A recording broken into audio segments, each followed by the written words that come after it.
if we're going to try and like structure this at minimum, so the music is great. What's his name again? Philip Larkin? Was that the composer? The composer did a great job again. Although, I don't know, I've seen people argue that the soundtrack of Hollow Knight is more memorable, distinctive, and I might agree with that, but I'm not entirely sure that that's entirely just due to actual preference. It might just be because it's like the first game of its kind I've ever played, and so that will automatically have a very strong impact on memory because of the emotional tenor of that kind of experience. So it's very hard to actually tell. I still think the soundtrack is beautiful. I absolutely love the Bone Bottom track. I think the Carmelita fight has a really nice soundtrack too. First Sinner, I mean, First Sinner for me is one of the best boss fights in the game, just full stop. That is very cute though. Extra special thanks to the Kickstarter backers and Seth Goldman. I think I've said so already, but if I didn't, Seth Goldman is like a teenage boy who backed Hollow Knight, but he was like, he had cancer or some other terminal illness and he died before the game could come out. So they decided to like honor his memory by putting a boss based on a design he had submitted, because I think that was part of the tier he had purchased, and then naming it Seth, which is very sweet. Yes, game completion. As you can see, percentage 100%, time 108, and hours 53 minutes, so almost 109. I guess you can subtract 5 minutes I took to redo the fight, but yeah. I find the tracks a bit repetitive, but it was still really good. Repetition isn't necessarily bad. Oh, no, I do agree. I think I might agree with the idea that I can't immediately name as many tracks that were memorable to me as I could with Hollow Knight, but again, I'm not entirely sure that that's not in part because of the fact Hollow Knight was kind of like the first time I ever played a game like that, so the emotional impact is automatically kind of more, it sticks out more a bit. I don't know. But so the music, great. I love the Carmelita. I didn't like the Carmelita fight. I liked her soundtrack. First Sinner, which is probably my favorite boss in the entire game, is definitely up there. Fire soundtrack with all them violins just firing off. I do like Hornet's main theme. I actually really like the Citadel, the like Choral Chambers soundtrack. And I know a lot of people say, oh, I didn't feel as odd when I entered Act 2 and the Choral Chambers as I did when I discovered City of Tears in Hollow Knight. But there, I'm not necessarily sure I agree with that. Actually, I think I know what they mean, because there's a way the space is revealed that is a bit more majestic and impressive in Hollow Knight. But I don't know, for my part, actually, I like the opening of Act 2 and kind of seeing the Citadel going up, and I think the music is beautiful and really fits the theme of the Citadel, so I actually really like it. So music is very good. I really don't have any complaints. The art direction is gorgeous, is beautiful. I have no issues there. I don't know that I prefer it over Hollow Knight or I like it less than it's kind of its own thing, but it's also in keeping with the style established by Hollow Knight. And like the designs of all the little bug characters, absolutely no disappointment there. So art direction, great. Soundtrack, great. The story for me is on par with that of Hollow Knight. I can't say I prefer Hollow Knights that much, although I might give it a slight edge because of kind of the aura of mystery that is a bit more prevalent. But it's more a question of different kinds of storytelling, and they're not that fundamentally different. It's just Hollow Knight does the kind of Souls atmosphere a bit more than Silksong. The stories are very similar too. Ultimately, the big difference is that in Silksong, the story is more alive. It's more present because there is still a kind of civilization that is in the process of collapsing, whereas in Hollow Knight, the civilization has already basically collapsed and they're just kind of little dregs remaining around and then suffer things that happen in Hollow Knight. And I kind of like that about Silksong. In fact, it's a bit more directly alive. And when it comes to the main character, the player character of Hornet, I actually prefer Hornet to the Knight. That, again, is by design. The Knight is supposed to be a kind of... Well, he has a personality, but he's more personality-less than Hornet.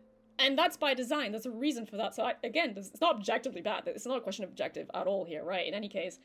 But I do prefer Hornet as a protagonist. I think she has a lot of personality, and I like her. With regards to the NPCs, I think overall I actually prefer the NPCs you get in Silksong to those in Hollow Knight. I mean, Sherma, and like, need I say more? No.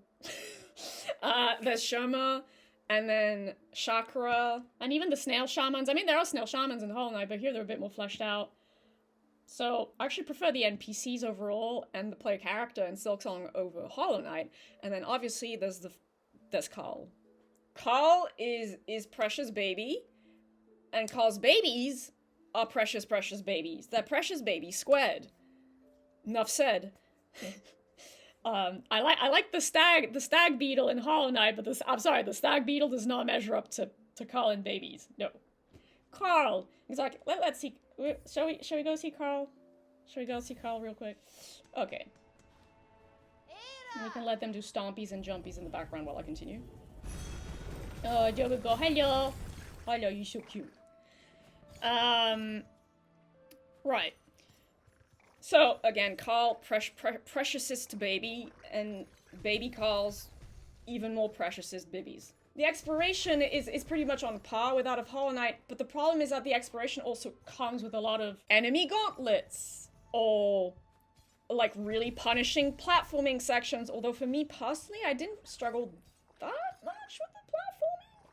But I kind of agree with a lot of sentiments I've seen expressed by other people that Hollow Knight has more sections that are more relaxing. Silksong as a whole is way more like stress, and just intense, and it doesn't let up as much, including with the exploration and the platforming, if only because you never know if you're going to end up in another enemy gauntlet that's going to kill you and put you back, like, 10 paces back, or however long it is. And then the combat. For me, the combat is the biggest kind of sour note in my experience of Silksong, because I maintain there's a lot of bullshit. And it's interesting because even my boyfriend, Christopher, because I discussed it with him at length, because he hasn't played any of these games, but he's played a lot of Souls games, he was like, well, it seemed like about halfway through the game you were like really enjoying it, and you were actually kind of like not really fully getting some of the complaints. And that is true. That is true. I fully admit that. About halfway through, or like at the 60% mark, that's when I really started feeling the tediousness, the bullshit, the fatigue from just the constant punishing of the combat and combat related mechanics. There are a lot of bosses that did not feel satisfying to fight, where I didn't feel elated when I beat them, I just felt relieved. Basically the image I'd like to go with is, I didn't get that spike of dopamine at the end, I just felt the cortisol receding from my body. And those are two different feelings. So relief rather than satisfaction or a feeling of victory. Even with bosses I did beat, I feel like a lot of it was down to RNG, more so than with Hollow Knight, so there was less satisfaction tied to that as well. There are less bosses I can point to as being like, wow, that was a great fight, especially compared to like Nine Souls, which I beat recently, which was a great Souls-like Metroidvania. Holy shit. Like, the final boss of Nine Souls was amazing. It was hard. And it took me a while to learn it and finally beat it, but oh, I felt so good when I did beat her. And it's a fight I could see myself doing again if I replayed games, which is not really the case, but whatever. I do kind of feel that this game is a wee bit too long, and it could have used a bit more of the less is more design philosophy. That's kind of what I feel. Hollow Knight just feels like a much cleaner, polished experience overall. And it is a slightly shorter game. With Silksong, I just feel like maybe... Also, the reason why it felt so tiring and tedious is because it is very punishing for a very long time, and it doesn't let up. It doesn't get better with time. Even if you get better at the game, sure, but you can get better at the game and there is still bullshit thrown at you. I don't mind a challenging game.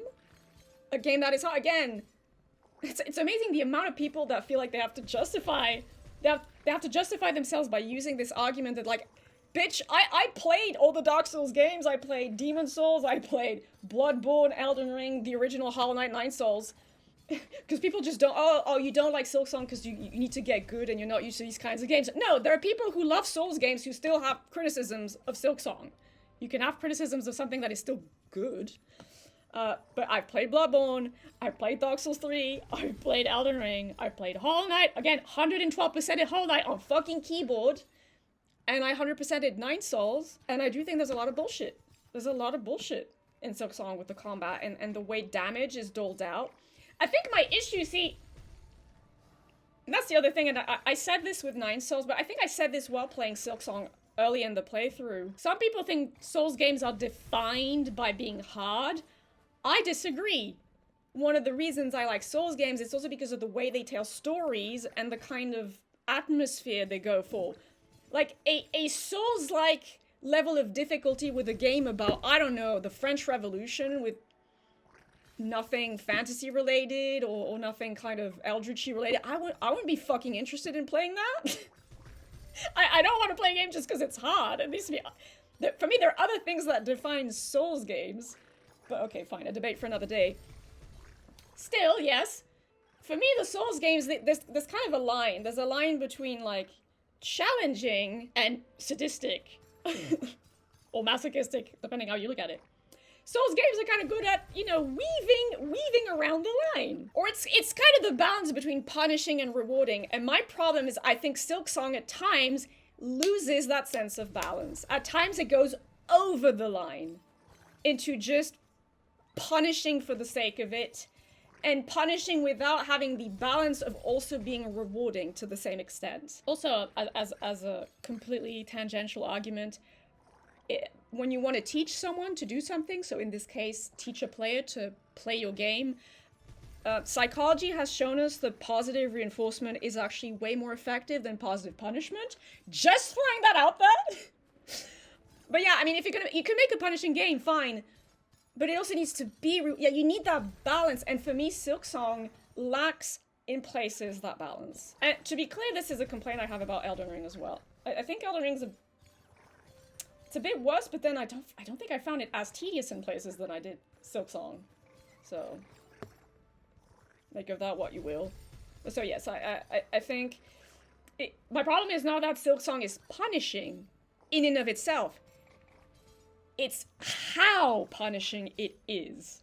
That's the distinction. And then also I think some of it is kind of bullshit and it makes it tedious. Again, if I feel rewarded after having completed a hard challenge, that's the goal. But then if I just feel like, oh fuck me, thank God this is over, this was so annoying, that's not the feeling you want. I don't want something that is hard and tedious.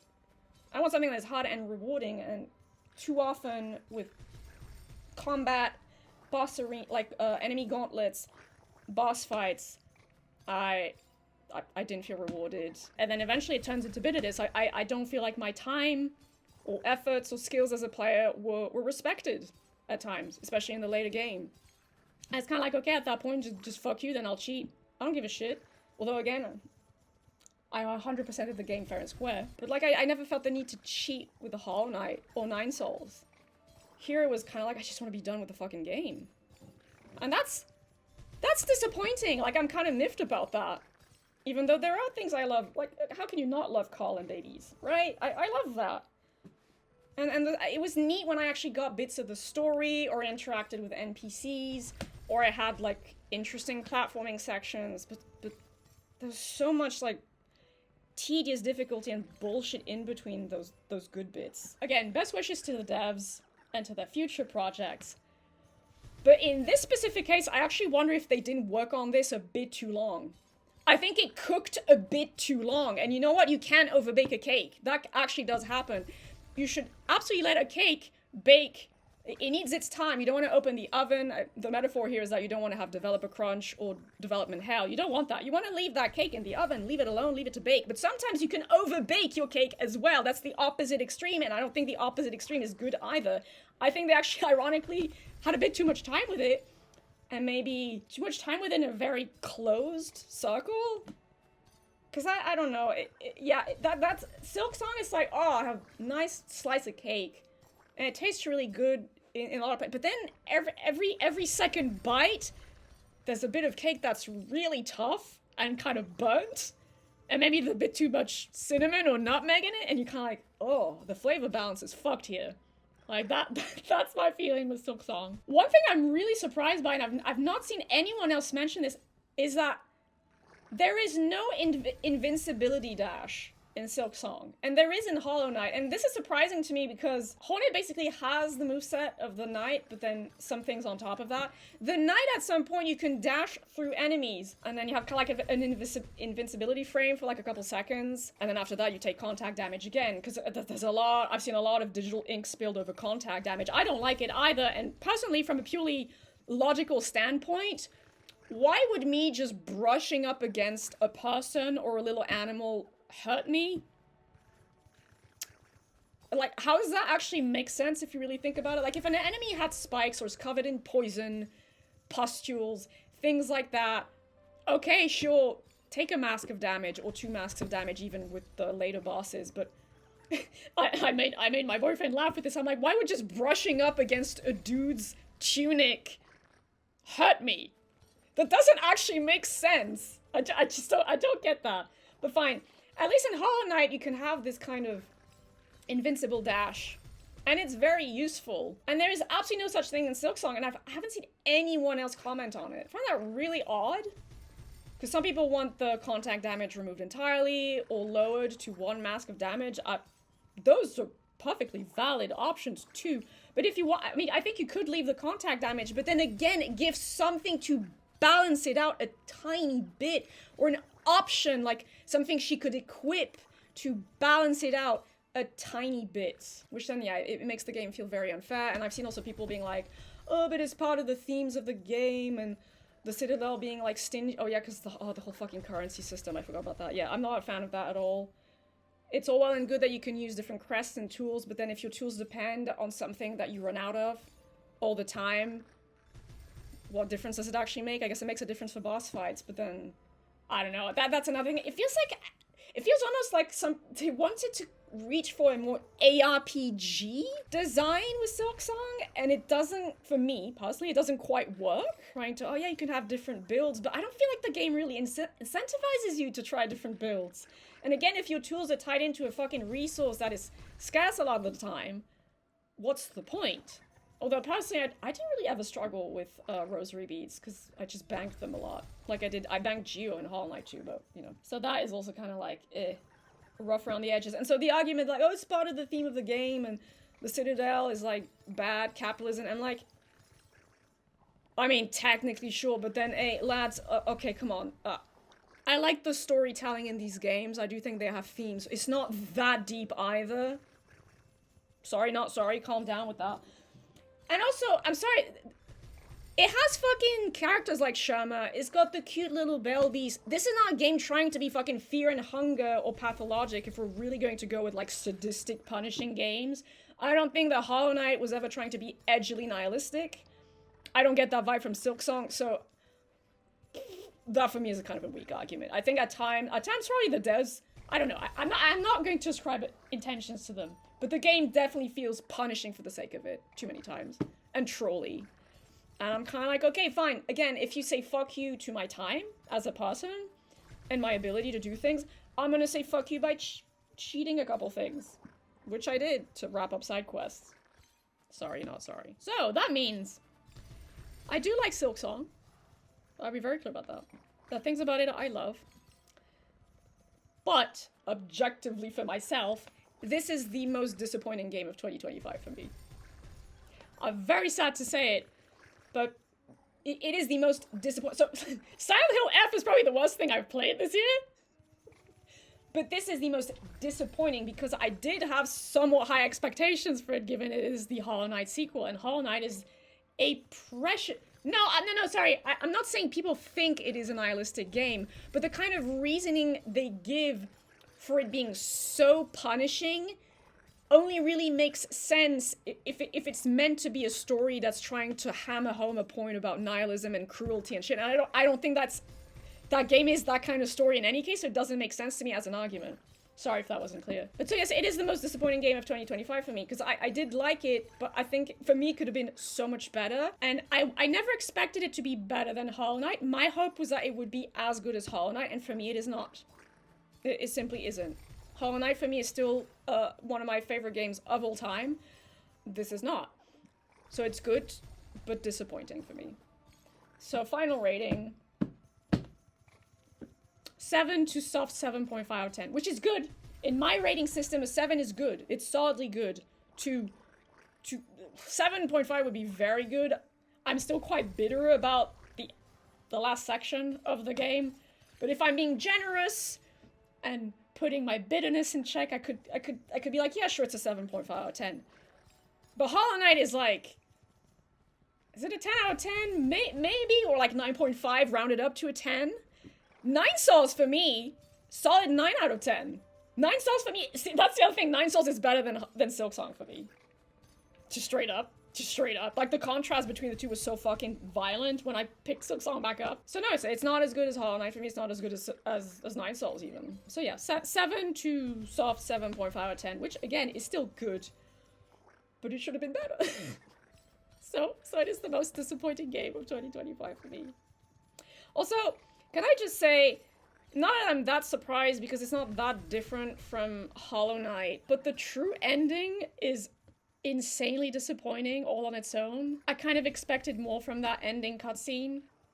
Maybe just a little flash glimpse of NPCs around Falloom that you've come to know and care about. Because again, I feel like in Hollow Knight is a more detached story, in my opinion. So it makes sense that the endings for that game were kind of have this vibe of being ambiguous and kind of semi-cryptic. But here I do feel like the story is a bit more character-focused, with characters you really come to care about. But the endings don't really fit, like they're not congruent with that. And so I was kind of like, that's it? And it was cool to see the night.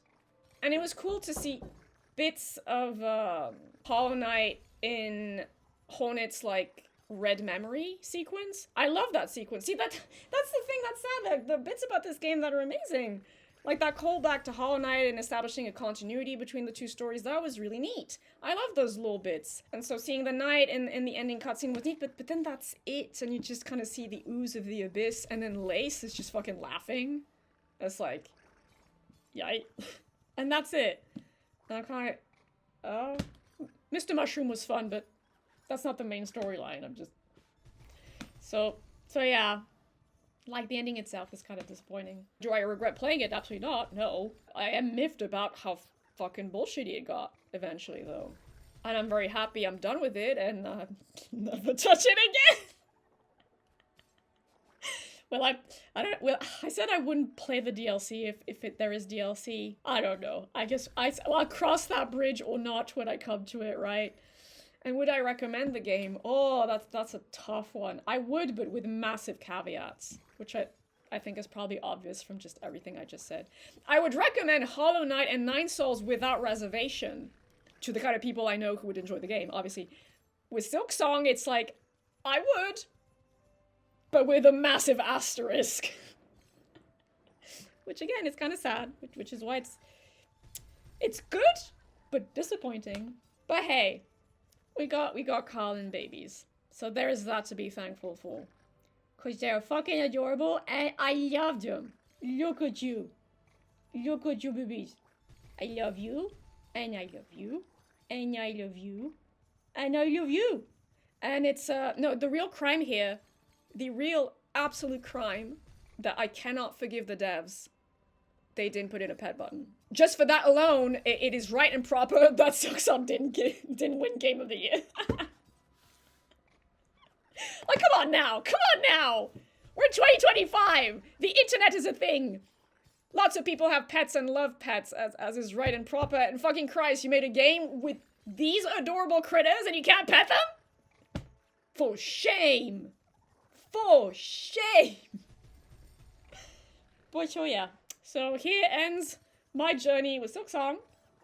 And I hope all of you who accompanied me on it enjoyed it as much as possible. And so yeah, that's where I'll leave it with Silksong and my thoughts about it.